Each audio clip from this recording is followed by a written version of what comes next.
Sir നമസ്കാരം. Sir, നമ്മുടെ പ്രധാനമന്ത്രി നരേന്ദ്രമോദി തുടർച്ചയായി ലോക രാജ്യങ്ങൾ അദ്ദേഹത്തിൻ്റെ ബഹുമുഖ പ്രതിഭയ്ക്ക് മുന്നിൽ ആദരവ് അർപ്പിച്ചുകൊണ്ട് അവരുടെ പരമോന്നത പുരസ്കാരങ്ങൾ കൊടുക്കുന്ന ഒരു തിരക്കിലാണ് വാസ്തവത്തിൽ. എവിടെ ചെന്നാലും അദ്ദേഹത്തിന് അതിൻ്റേതായ അംഗീകാരം. ഏറ്റവും ഒടുവിൽ ഇസ്രായേൽ സ്പീക്കർ ഓഫ് കെനറ്റ് അവാർഡ് കൊടുക്കുന്നു. അപ്പോഴും ഒരുപാട് ഭൗതികമായ സാഹചര്യങ്ങൾക്ക് മെച്ചപ്പെടുത്താനും ഈ രണ്ട് രാജ്യങ്ങൾ തമ്മിലുള്ള അടുപ്പം വർദ്ധിപ്പിക്കാനും ഒരുമിച്ച് പ്രവർത്തിക്കാനുമുള്ള വലിയ വലിയ തീരുമാനങ്ങളുമായിട്ടാണ് നരേന്ദ്രമോദിയുടെ എത്തുന്നത്. ഇപ്പോൾ ഇസ്രായേലി സന്ദർശനത്തെ കുറിച്ചിട്ട് മോദിയും ഇസ്രായേലും തമ്മിലുള്ള ബന്ധത്തെക്കുറിച്ചിട്ട് ഒന്ന് വിശദീകരിക്കണം സാറേ. നമ്മൾ മോദിയുടെ കാര്യത്തിലൊരു പ്രത്യേകതയുള്ളത്, ഇസ്രായേലും നമ്മളും ഇന്ത്യയുമായുള്ള നയതന്ത്ര ബന്ധം ആരംഭിക്കാൻ തീരുമാനിച്ച വർഷമാണ് മോദി ജനിച്ചത്. അദ്ദേഹത്തിൻ്റെ ഒരു സ്റ്റേറ്റ്മെൻറ്റ് ഞാൻ പറഞ്ഞത് എനിക്കൊന്ന് 1950 എന്തെങ്കിലുമായിരിക്കും. അപ്പം അന്നും തൊട്ട് ഇന്ന് വരെയുള്ള ഇസ്രായേലും നമ്മളുമായുള്ള ബന്ധം ഒന്ന് പരിശോധിച്ച് നോക്കിയാൽ ഇന്ത്യക്ക് എപ്പോഴൊക്കെ ആപത്തുണ്ടായിട്ടുണ്ടോ അപ്പോഴൊക്കെ ആത്മാർത്ഥമായിട്ട് ഇസ്രായേലുകൾ നമ്മളോടൊപ്പം വഹിച്ചിട്ടുണ്ട്. പക്ഷേ അറബ് രാജ്യങ്ങൾ എപ്പോഴൊക്കെ ഇസ്രായേലിനെ ആക്രമിച്ചിട്ടുണ്ടോ അപ്പോഴൊക്കെ നമ്മൾ അറബ് രാജ്യങ്ങൾക്കൊപ്പമായിരുന്നു. ഇസ്രായേലിന് ഒരിക്കലും നമ്മൾ പിന്താങ്ങിയിട്ടില്ല. സാർ പഴയ പാസ്പോർട്ട് ഓർക്കുന്നുണ്ടോ? എനിക്കൊന്ന് സൗത്ത് ആഫ്രിക്ക ഇസ്രായേലിനെ സന്ദർശിക്കാൻ പറ്റില്ല എന്ന് പറഞ്ഞ് സീൽ ചെയ്തായിരുന്നു പഴയ പാസ്പോർട്ട്. അങ്ങനെ ഒരു പാസ്പോർട്ട് എൻ്റെ കയ്യിലുണ്ട്. അതുകൊണ്ട് ഞാൻ ചോദിക്കും, അതിൻ്റെ വേർഡിങ് ഞാൻ മറന്നുപോയി. അപ്പം ഇസ്രായേലിനെ അകാരണമായി ഒരു ശത്രുവായിട്ട് പ്രഖ്യാപിച്ച് നമ്മൾ മാറ്റി നിർത്തിയിരിക്കുകയായിരുന്നു. ഇസ്രായേൽ നമ്മളോട് കാണിച്ച സ്നേഹത്തിന് ഒരു പ്രത്യേകതയുണ്ട്. കാരണം 2000 വർഷത്തെ പീഡനമാണ് യഹൂദന്മാർ അനുഭവിക്കേണ്ടി വന്നത്. ഇത്രമാത്രം പീഡനം അനുഭവിക്കേണ്ടി വന്ന ഒരു ജനസമൂഹം ലോകത്തെ എവിടെയുമില്ല. ചെന്നിടത്തൊക്കെ അവർ ഓടിക്കപ്പെട്ടിട്ടുണ്ട്, ക്രൂരമായി പീഡിപ്പിച്ചിട്ടുണ്ട്. പക്ഷേ അവർ ചെന്ന സ്ഥലത്ത് അവരെ ആത്മാർത്ഥമായി സ്വീകരിക്കുകയും അവരുടെ സിനഗോഗ് ഇവിടെ സ്ഥാപിക്കാനും ആരാധന നടത്താനും അനുവദിക്കാനും സ്ഥലം കൊടുക്കുകയൊക്കെ ചെയ്ത രാജ്യം ഇന്ത്യയാണ്. അതുകൊണ്ടാണ് എനിക്ക് തോന്നുന്നത് ഇസ്രായേലിൻ്റെ 10ാം ക്ലാസ്സിലെ പാഠപുസ്തകത്തിലാണെന്ന് തോന്നുന്നു, ലോകത്തിലെ എല്ലാ രാജ്യങ്ങളും നമ്മളെ ഓടിച്ചപ്പോഴും നമ്മളെ സഹോദരന്മാരെ പോലെ സ്വീകരിച്ച ഒരു രാജ്യം ഏഷ്യയിലുണ്ട്. ആ രാജ്യത്തിൻ്റെ പേര് ഭാരതം. ഇന്ത്യ എന്നല്ല രീതിയിൽ ഭാരതം എന്നാണ്. ഇസ്രായേലുകാരൻ നമ്മളുടെ ആത്മബന്ധമാണ് ഞാൻ ഈ പറയുന്നത്. പക്ഷേ ഇസ്രായേലിനെ നമ്മൾ അവഗണിച്ച് മാറ്റി നിർത്തിയിരുന്നു. ഈ ഇസ്രായേലിലേക്ക് 2026 ഇപ്പോൾ ചെന്നപ്പോഴാണല്ലോ അദ്ദേഹത്തിന് ദ സ്പീക്കർ ഓഫ് കെനറ്റ് അവാർഡ് കൊടുക്കുന്നത്. ഇത് ഇസ്രായേൽ പാർലമെൻറ്റ് ഏർപ്പെടുത്തിയ ഈ അവാർഡ് ആദ്യം നേടുന്ന മോഡിയാണ്. അതെ, ഫസ്റ്റാണ് അവാർഡ് ഏർപ്പെടുത്തി ആദ്യം കിട്ടുന്നത് നരേന്ദ്രമോദിക്കാണ്. അപ്പോൾ എന്നും നരേന്ദ്രമോദി എന്ന് പറയുന്നൊരു മനുഷ്യൻ ഇസ്രായേൽ ഉള്ളിടത്തോളം കാലം ഈ അവാർഡിനെ കുറിച്ച് പറയുമ്പോഴെല്ലാം നരേന്ദ്രമോദി നമ്മൾ ഓർത്തിരിക്കും. അതായത് പിന്നെ ചന്ദ്രനിൽ ആദ്യം ഇറങ്ങിയത് നീൽ ആംസ്ട്രോങ് ആണ്. നമ്മൾ തൊട്ട് കുറേ ഒരാൾ ഇറങ്ങി പോളിക്സ് ഇറങ്ങി. പക്ഷേ നമ്മൾ ഓർത്തിരിക്കുന്ന ആംസ്ട്രോങ്ങിനെ മാത്രമേ ഉള്ളൂ. എത്രയോ പേര് ഹിമാലയത്തിൽ കയറി. നമ്മൾ പിന്നെ ഹിലാരിയെയും പിന്നെ ടെൻസിങ് നമ്മുടെ അവരെ അല്ലേ നമ്മൾ ഓർത്തിരിക്കുന്നത്. ആദ്യത്തെ ഒരു അപ്പം ഈ അവാർഡ് ആദ്യം ഏർപ്പെടുത്തിയ അവാർഡ് ആദ്യം തന്നെ മോദി കൊടുത്ത് തന്നെ മോദിക്കും ഇന്ത്യക്ക് നൽകിയ ഒരു അംഗീകാരമാണ്. 2, എപ്പോഴൊക്കെ മോദിയുടെ പേര് പറഞ്ഞു അപ്പോഴൊക്കെ MP-മാർ എണീറ്റ് നിന്ന് കൈയടിക്കുകയാണ് ചെയ്തത്. എണ്ണിച്ച് നിന്ന് കൈയടിക്കുകയാണ് ചെയ്തത്. നെതന്യാഹു എന്താണ് പറഞ്ഞത്? ഇത് വന്നത് നമ്മുടെ സുഹൃത്തല്ല, നമ്മുടെ സഹോദരനാണ് എന്ന്. സാർ, ഇതൊരു വലിയ മെസ്സേജാണ് കൊടുക്കുന്നത്. പക്ഷേ ഇവിടുത്തെ അല്പന്മാരായ പ്രതിപക്ഷ കക്ഷികൾ, പ്രത്യേകിച്ച് കോൺഗ്രസ്സുകാർ, കഴിഞ്ഞ ദിവസം സാർ പ്രിയങ്കയുടെ ഒരു സ്റ്റേറ്റ്മെൻറ്റ് ഉണ്ടായിരുന്നു. നരേന്ദ്രമോദി ആ പാർലമെൻറ്റിൽ ചെന്ന് പ്രസംഗിക്കുമ്പോൾ പാലസ്തീനിലെ ജനങ്ങളുടെ ദുരിതത്തെക്കുറിച്ച് പറയണം, അവരുടെ പട്ടിണിയെക്കുറിച്ച് പറയണം, അവിടെ ആഹാരമില്ലാത്തതിനെക്കുറിച്ച്. അവിടെ ആഹാരമില്ലാത്തതിനെക്കുറിച്ച് നമുക്ക് ദുഃഖമില്ലേ? അവിടെ കുഞ്ഞുങ്ങൾ പോഷകാഹാരം കിട്ടാതെ നരയിക്കുന്ന ഏത് കുഞ്ഞുങ്ങളെപ്പോലും അവർക്കും പിന്നെ ആഹാരത്തിന് ജീവിക്കാനുള്ള അവകാശങ്ങളില്ലേ? അത് നിഷേധിക്കുന്നത് ശരിയാണ്? ശരിയല്ല. പക്ഷേ പാർലമെൻറ്റ് ചെന്ന് അത് പ്രസംഗിക്കണമെന്ന് പ്രിയങ്ക പറയുമ്പോൾ പ്രിയങ്കയുടെ മനസ്സിൽ കുഞ്ഞുങ്ങളോടുള്ള ഒരു സഹതാപമല്ല. കുഞ്ഞുങ്ങൾ പാലസ്തീനി മാത്രമല്ലല്ലോ, എത്യോപ്യയിൽ പിന്നെ സുഡാനിലും അവിടെ ഇവിടെയൊക്കെ ഒരുപാട് ഗ്രാമപ്രദേശങ്ങളിലെ കുഞ്ഞുങ്ങൾ പല കാരണങ്ങളാൽ പിന്നെ ബുദ്ധിമുട്ടുന്നില്ലേ? അതുപോലെ തന്നെ മനുഷ്യാവകാശ ലംഘനം തൊട്ടപ്പുറത്ത് ബംഗ്ലാദേശിൽ നടന്നല്ലോ. ഒരു മനുഷ്യനെ തലകീഴായി കെട്ടിത്തൂക്കിയിട്ട് തീ വെച്ച് കൊന്നില്ലേ സാറേ? അന്നേരം പ്രിയങ്കയുടെ പ്രതികരണമൊന്നും കണ്ടില്ലല്ലോ. അപ്പോൾ ഇതിൻ്റെ പ്രശ്നം മോദിയുടെ സന്ദർശനം ഈ ഇസ്രായേലിലേക്കായത് തീർച്ചയായിട്ടും ഇവർക്ക് സഹിക്കാൻ കഴിയുന്നില്ല. അതിന് 2-3 കാരണമാണ്. ഇപ്പോൾ അദ്ദേഹം ഇവിടെ പോയപ്പോൾ തന്നെ ഇസ്രായേൽ അവരുടെ രാജ്യത്തിന് സംരക്ഷണം തീർക്കാൻ ഉണ്ടാക്കി വെച്ച അയൺ ഡോം അത് ഇന്ത്യക്ക് നൽകാമെന്ന് സമ്മതിച്ചിട്ടുണ്ട്. അതുപോലെ തന്നെ ഒരുപാട് പ്രതിരോധ കരാറുകൾ നമ്മൾ അവരുമായിട്ട് ഒപ്പുവയ്ക്കുന്നുണ്ട്. പിന്നെ ഇസ്രയേലിലേക്ക് പോയത് ശരിയാണോ എന്ന് ചോദിച്ചാൽ, സർ, ഇസ്രയേലും പിന്നെ അറബ് രാജ്യങ്ങളുമായിട്ട് യുദ്ധമുണ്ടായതിനു ശേഷം ഇസ്രയേലുമായിട്ട് ആദ്യം ഒരു ധാരണയിലെത്തിയത് ഈജിപ്റ്റാണ്. അതെ. ജോർദാൻ രാജാവിൻ്റെ അടുത്ത സുഹൃത്താണ് ഇപ്പം നെതന്യാഹു. അതെ. അവരാരും ഒന്നും മാറ്റി നിർത്തിയിട്ടില്ല. അതെ. UAE ഇസ്രയേലുമായിട്ട് സന്ധിയിലാണ്. എന്നിട്ട് സൗദി അറേബ്യ പോലും ഇസ്രയേലുമായിട്ട് നല്ല ബന്ധത്തിലാണ് പോകുന്നത്. പക്ഷേ അവരൊക്കെ അങ്ങനെ ആയിക്കോട്ടെ, നമ്മൾ പോകാൻ പാടില്ല, മോദി പോകാൻ പാടില്ല എന്നാണ് കോൺഗ്രസിൻ്റെയും കമ്മ്യൂണിസ്റ്റ് പാർട്ടിയുടെയും നിലപാട്. പിന്നെ പരിഹസിച്ച് കളയാനും പുച്ഛിച്ച് കളയാനും പറ്റുന്ന ചില നിലപാടുകളൂടെ ഉണ്ടെങ്കിലല്ലേ ഈ രാഷ്ട്രീയം പൂർണ്ണമാകത്തുള്ളൂ. പക്ഷേ സാറേ, ഇതിനകത്ത് എനിക്കൊന്നു ഈ 29-30 അവാർഡുകളാണ് ഈ പരമോന്നത ബഹുമതികൾ ഇദ്ദേഹത്തിന് ലഭിച്ചിട്ടുള്ളത്, സൗദി അറേബ്യയിൽ നിന്ന് പോലും. അപ്പോൾ ഇതിനകത്ത് വാസ്തവത്തിൽ ലോക നേതാവായി മോദി ഉയരുകയാണ്.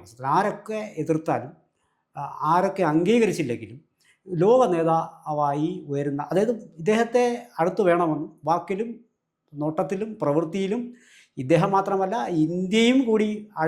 ഇന്ത്യയുമായി ഒത്തുചേർത്ത് പ്രവർത്തിക്കണം എന്ന ആഗ്രഹം ലോകരാജ്യങ്ങളിൽ ഓരോ ദിവസവും വളർന്നുകൊണ്ടിരിക്കുകയാണ്. അതുകൊണ്ടാണ് ഏറ്റവും ആദ്യം ഞങ്ങളവിടെ മോദി എത്തണം എന്നൊരു പിന്നെ സ്വാഭാവികമായൊരു ചിന്ത അവിടുത്തെ രാഷ്ട്ര നേതാക്കന്മാർക്ക് ഉണ്ടാകുന്നത്.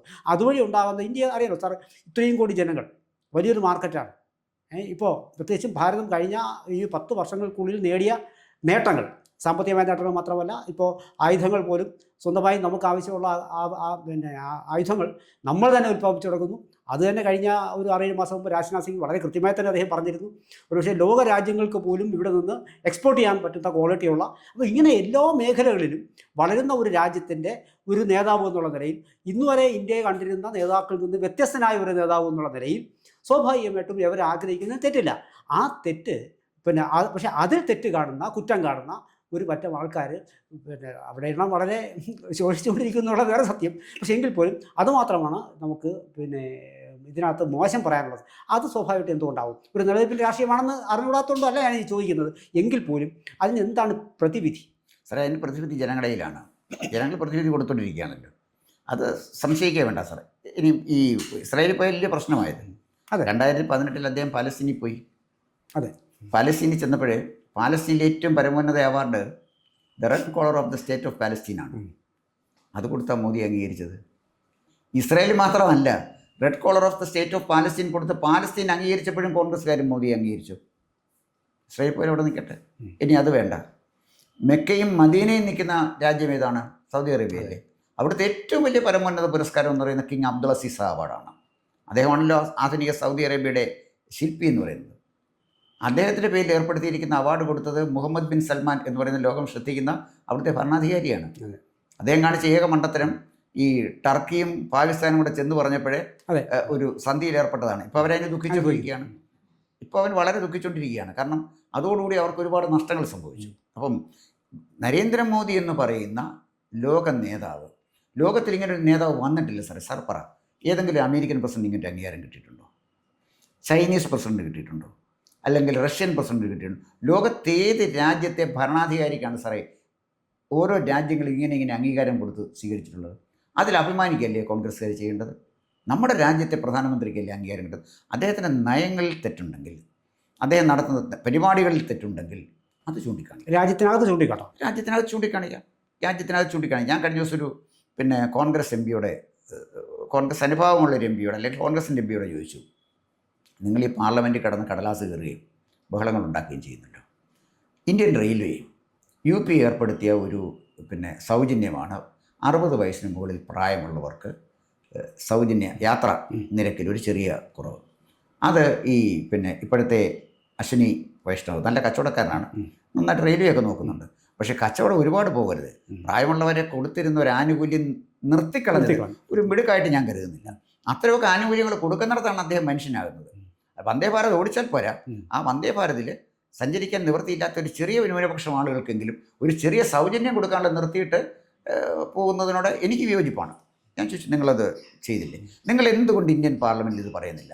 പ്രായമായ ആളുകൾക്ക് വേണ്ടി UPA സർക്കാർ ഏർപ്പെടുത്തിയ ഒരു സൗജന്യം എന്തിനു നിങ്ങൾ നിർത്തി? നിങ്ങൾക്ക് മനസ്സാക്ഷിയുണ്ടോ എന്ന് നിങ്ങൾ പാർലമെൻറ്റിൽ ഒരു ചോദ്യം ചോദിച്ചായിരുന്നെങ്കിൽ ആ ചോദ്യത്തിനെ ഞാൻ അംഗീകരിക്കുമായിരുന്നു. അത് നിങ്ങൾക്ക് കഴിഞ്ഞില്ലല്ലോ. നിങ്ങൾ ക്രിയേറ്റീവായിട്ടാണ് വിമർശിക്കുന്നത്. പാർലമെൻറ്റിൽ വന്ന് കടലാസ് കീറിക്കളയാൻ ആർക്കാ പറ്റാത്തത്? അതിനപ്പുറം നിങ്ങൾ എന്തൊക്കെയാണ് ചെയ്യുന്നത്? നിങ്ങൾ പറഞ്ഞ ഏതെങ്കിലും മുദ്രാവാക്യം ജനങ്ങൾ ഏറ്റെടുത്തു? ചൗക്കിദാർ ചോർഹെ ഏറ്റെടുത്തു. ഒന്നും ഏറ്റെടുത്തിട്ടില്ലല്ലോ. വോട്ട് കച്ചവടത്തിനെ കുറിച്ച് പറഞ്ഞ് ഏറ്റെടുത്തു.